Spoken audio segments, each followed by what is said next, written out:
आखिरकार जी 8 साल का इंतज़ार ख़त्म हो गया और कल सुबह 10 बजे इलेक्शन कमीशन ऑफ पाकिस्तान जो है वो फ़ॉरेन फंडिंग केस का फ़ैसला सुनाने जा रहा है। इमरान खान के जो आज बॉडी लैंग्वेज हमने देखी वो साफ ज़ाहिर कर रही थी कि इस वक्त पीटीआई की सफ़ों में शदीद तरीन परेशानी है। और परेशानी हो भी क्यों ना, क्योंकि चोरी जो है वो नाज़रीन पकड़ी गई है और पकड़ी भी इस तरह से गई है कि ये बिल्कुल आखिर में आके ओपन एंड शट केस बन गया था, जिसमें किसी भी किस्म की बेईमानी या बददियानती का कोई भी इबाहम नहीं रहा। और तमाम के तमाम सबूत जो है वो इलेक्शन कमीशन जो है वो इकट्ठे कर चुका था, इसीलिए इसको फ़ैसले को लिखने में इतने दिन लग गए। बहरहाल नाज़रीन, फ़ैसला क्या होगा ये तो अभी तक जारी बात है। हम तमाम लोग प्रेडिक्शंस ही कर रहे हैं कि आया होगा क्या, लेकिन ये कन्फर्म है कि पाकिस्तान तहरीक इंसाफ जो है उसका अब निशान जो है, जो एक बैट का निशान, इंतखाबी निशान है, वो तक वापस हो जाएगा। और साथ में जो जो जितनी भी ये ममनुआ फंडिंग है ये तो ज़ब्त होनी ही होनी है। साथ में ये भी ख़तरा मौजूद है कि पाकिस्तान तहरीक इंसाफ के नाम पर भी पाबंदी लग सकती है। और उसके साथ साथ जो इमरान खान साहब हैं उनके ऊपर जो 62(1)(f जो कि मियाँ नवाज शरीफ को, जिसकी वजह से सादिक और अमीन जो है वो उसकी नफ़ी करार दिया गया था कि वो सादिक और अमीन नहीं है, तो यही फ़ैसला इमरान खान के ख़िलाफ़ आएगा और नाअहली जो है इमरान खान साहब को भी अब भुगतनी पड़ेगी। ये एक लंबा प्रोसीजर होगा पीटीआई के लिए, क्योंकि इमरान खान साहब जो हैं अब अदालतों की तरफ उनका जो रुजू करवा दिया जाएगा, क्योंकि उन्हें हर सूरत में अदालतों से जारी बात है किसी भी तरह।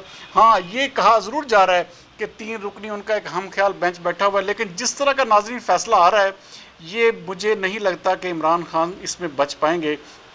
क्योंकि कोई भी जज, कोई भी अदालत इस फ़ैसले के ख़िलाफ़ जब जाएगी तो वो ये ज़रूर देखेगी कि आया इसमें फ़ैक्ट्स क्या क्या हैं। इस वक्त तक की ताज़ा तरीन सूरत हाल के मुताबिक और जो इस्लामाबाद से आमदा इतलात हैं, ये कन्फर्म हो चुका है कि कल का दिन पाकिस्तान तहरीक इंसाफ के तकरीबन समझ लें कि उसकी पूरी तारीख के लिए भारी है कि कल जितना बड़ा फ़ैसला होगा पाकिस्तान तहरीक इंसाफ के लिए इससे बड़ी परेशानी का दिन कोई भी नहीं होगा।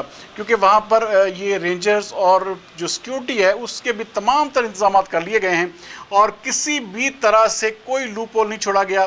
नाज़रीन, अब देखना सिर्फ ये है कि इमरान खान और पाकिस्तान तहरीक इंसाफ इस फ़ैसले को तस्लीम करती है, एजिटेशन करती है, अदालतों में जाती है, क्या करती है, लेकिन ये किसी भी सूरत में फ़ैसला तब्दील नहीं किया जा सकेगा। ना ही कोई इसमें जज जो है किसी तरह की टांग अड़ा सकेगा, क्योंकि जब तक इमरान खान को अदालतें जो 17 या 15 रुकनी जो बेंच होगा वो क्लियर करार नहीं देगा, तब तक इमरान खान ये समझ लें कि उनके दिन जो हैं वो अब बुरे आ चुके हैं। क्योंकि जिस तरह की उन्होंने ज़बान और जिस तरह की धमकियां उन्होंने चीफ इलेक्शन कमिश्नर के लिए आज के दिन तक की हैं, आपने आखिर में आज उनकी एक तकरीर जगह पे थी, तकरीब इस्लामाबाद में, तो वहाँ पर आखिर में उन्होंने बाकायदा तौर पर धमकी लगा दी कि हम जुमेरात को इलेक्शन कमीशन के ऑफिस के सामने धरना देंगे। काश के इमरान खान साहब को थोड़ी सी समझ होती और वो किसी भी इदारे के ख़िलाफ़ बात करने से पहले ये जज ज़रूर कर लेते कि आया कितना बड़ा उनकी जो चोरी और ब्लंडर पकड़ा गया है। लेकिन शायद इमरान खान साहब जो हैं वो इस बात को मानने के लिए तैयार नहीं। वो ये समझते हैं कि शायद थोड़ी सी फॉरेन फंडिंग हुई है। और नाज़रीन, इस वक्त सोशल मीडिया पर एक भूचाल आ चुका है और ये कन्फर्म हो चुका है कि इमरान खान के लिए और पाकिस्तान तहरीक इंसाफ के लिए कि जो कल का दिन है वो इंतहाई भारी आने वाला है और इसमें किसी भी तरह से, किसी भी लिहाज से कोई बचत नहीं होगी। और ये अब देखना है कि पाकिस्तान कल यौम तशक्कर मनाएगा या पाकिस्तान तहरीक इंसाफ के साथ इज़हार यकजहती कर रहा होगा या क्या होगा। बहरहाल ये तमाम चीज़ें जो हैं इस वक्त तमाम की तमाम पूरे मुल्क की जो आंखें हैं वो इस वक्त इलेक्शन कमीशन ऑफ पाकिस्तान की जानब लगी हैं।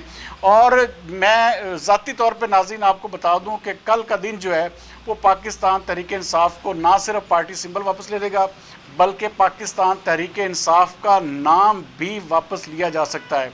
और इमरान खान की नाअहली के हवाले से जो प्रोसीजर है 62(1)(f का, उसका इतलाक भी इमरान खान पर होगा। और कितने साल की नाअहली होती है ये तो अब जारी बात है, कल ही पता चलेगा।